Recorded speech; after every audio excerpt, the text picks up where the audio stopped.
Hello everyone, I hope you're all rushing around getting ready. We're in our last week in the run up to Christmas, so I'm doing mince pies. My husband absolutely loves homemade mince pies. He won't eat the bought ones, which is a bit of a pain, but also I'm doing a double batch so I can freeze them. So I will have some for Christmas Day and some for just after. But I've had a few people ask how I make my mince pies. There's nothing fancy about them, but I do add my little bits of magic to them. So I thought I'll share it with you guys, okay? I'm doing shortcrust pastry.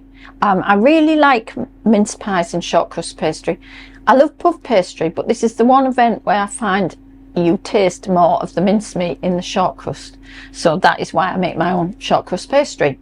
You can buy perfectly good ready-made if you want to, but I do like at Christmas time. This is where hands in do the job. Okay, this is a big batch because I'm using a full 16 ounces of flour, or I think that's about 400 grams, and I've got 4 ounces of Trex vegetable fat in there, like a lard, and I've got 4 ounces of butter. You could do an all butter pastry. It's difficult. I find butter pastries not easy to work with, so it depends how your expertise is with pastry. So I'm going to rub this in, guys. I was just going to have it already rubbed in, but I thought some of you may never have actually done this, so I thought I'll just show you what it is. I've got my fat and my butter and my flour all in the bowl and a pinch of salt, and you just literally start rubbing it. You've got to get your hands, you can put it in a food processor, but by the time you wash the food processor, I've usually got these things done. So you just literally rubbing the fats through your fingertips. You don't really want to be getting your whole hand in there because you're trying to keep it cool rather than warm. So you don't want the fats melting on your fingers type of thing, so, or in the palm of your hands. But sometimes it take a little bit of breaking down. So I'm just going to rub away till I've got the breadcrumb effect. Take me a couple of minutes. I've got it to what I consider like it's kind of coming together, clinging together, and it's telling me it's ready now for the water to go in, and it's in fine little, all the fats and everything are blended in there. So I just use cold water, and I would go by the tablespoonful. There's far too much there. You only need very little, but I just put plenty in because you don't want a wet pastry. As you can see, I just use a knife to blend this.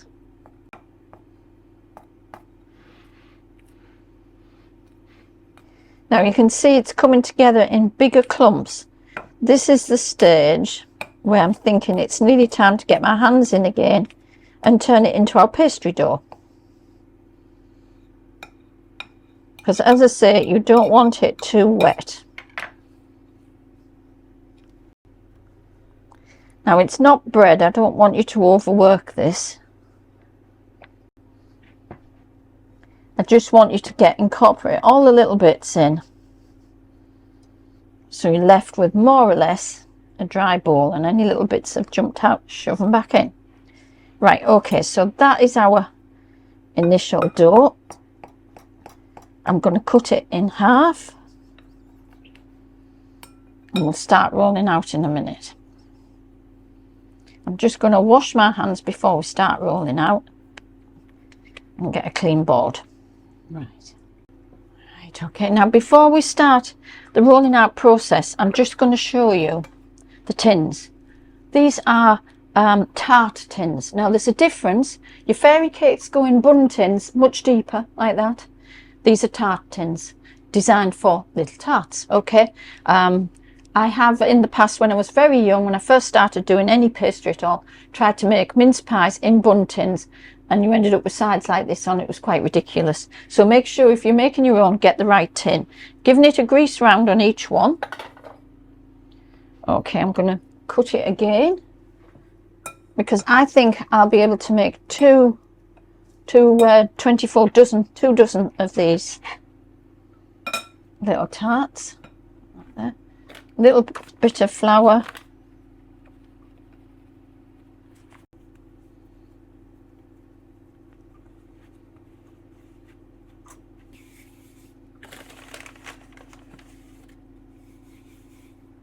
If your pin sticks, flour your pin, and also put a little bit. I usually just turn it over like that, sprinkle like that,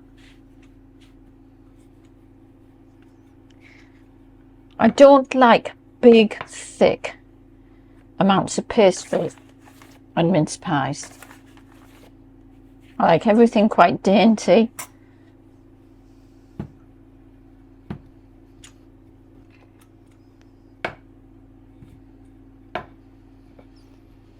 That looks lovely. Okay, that's as you don't want it too thin.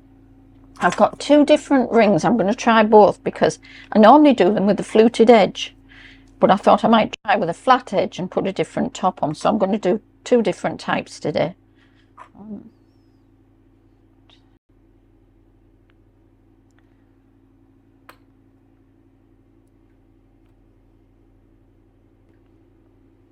Okay, just lift that away. Should be no waste because we'll be reusing the pastry, I should say, to make more. Ever so gently down. You don't have to blind bake these because they're not deep. It all cooks lovely. The fluted edge is definitely prettier. Yeah, I do like that more. I'm not putting tops on, but I am putting little tops in the shape of stars on. I like the festive bit, appeals to me. These are the little bit of offcut. Doing the same again.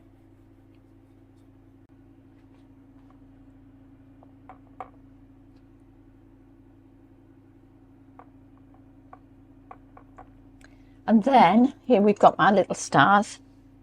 I'm going to do some tiny stars and some a little bit bigger.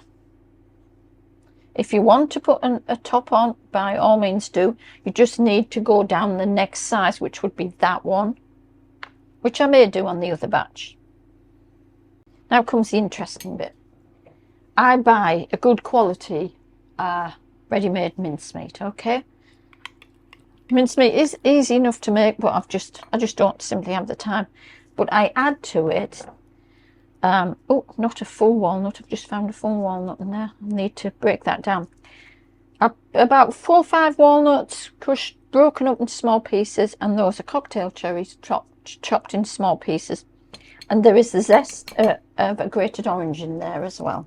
Okay, that just brings it that little bit different from being a jar bought mincemeat. Gives it lovely, the orange zest just is magic.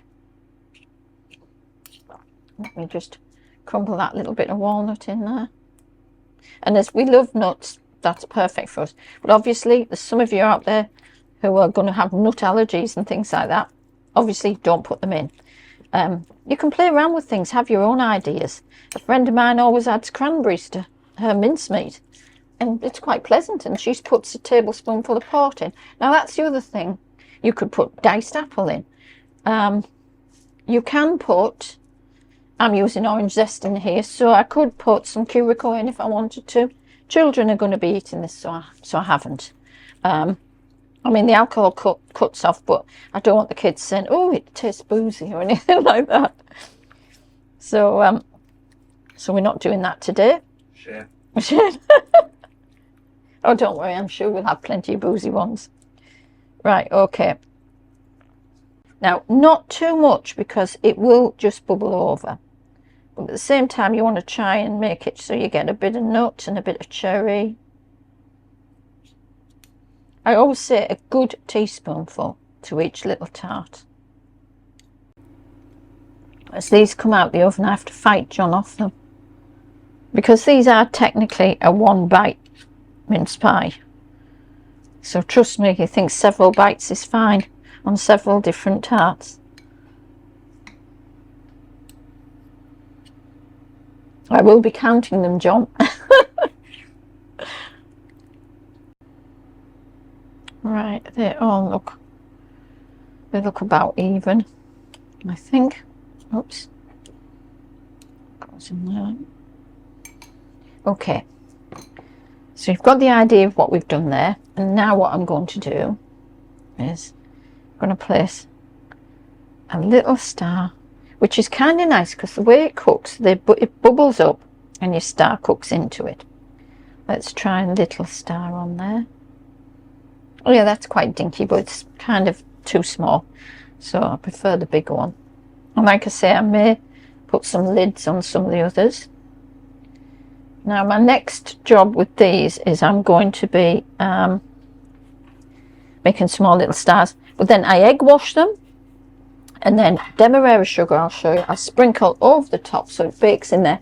Gives it this like lovely little crunchy caramelly crust. Delicious. Christmas tree cutouts? No, I'm afraid I haven't got a Christmas tree cut out this year. I did have one. It went missing in these drawers like lots of things do. Do everyone else have drawers like mine that just make things disappear? It's very frustrating. If you're wanting to dust them with ice and sugar when they come out, you still can, although they've got brown sugar on the top, but they look a lot better if you're deciding to dust them with the ice and sugar. Then I would skip the brown sugar. Okay, now I'm just going to get some brown sugar into a little pot, making it much easier just to sprinkle on your tiny little sugary crust on the top of the star. And you get the idea, that kind of almost goes caramelly. It's delicious. That's it. Right, they are going into the oven, and I've got my oven set at 190. I kind of quite like a hot oven. I don't like it too cool. Cooks them nice and quick, and then they do need to sit on cooling trays to cool off and hide them from husbands, boyfriends, anyone that loves mince pies. Anyway, I will come back to you a little later when I've finished using all this pastry. I think I might even get 3 dozen out, half of which will go straight in, well, they'll go in the freezer when they're cool. Okay, so I'll see you a bit later and show you the finished product.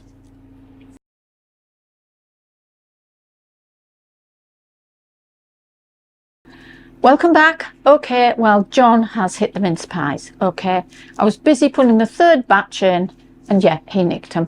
All the measurements for the ingredients, the flour, and I believe it was 16 ounces of flour, 4 ounces of Trek vegetable fat, and 4 ounces of butter, but I'll double check it and all be in the description. This gorgeous girl, gorgeous girl, she is my granddaughter Imogen. She's second eldest in the family. I'm so proud of her, been off to uni, fluentness, got a super job now, you know, high flyer this one. She's going to sample mince pies as well. John's verdict on the mince pies, as I caught him stealing one. How did you find them, darling? A big fat grin. Okay guys, have the most wonderful Christmas. This may well be my last one for a little while because I've got my family here. They need my time. So I know you guys, I'll miss you. I won't be gone that long. I'll be on between Christmas and New Year. Okay, love to you all and Merry Christmas. And do, let me see, the one that's not hot.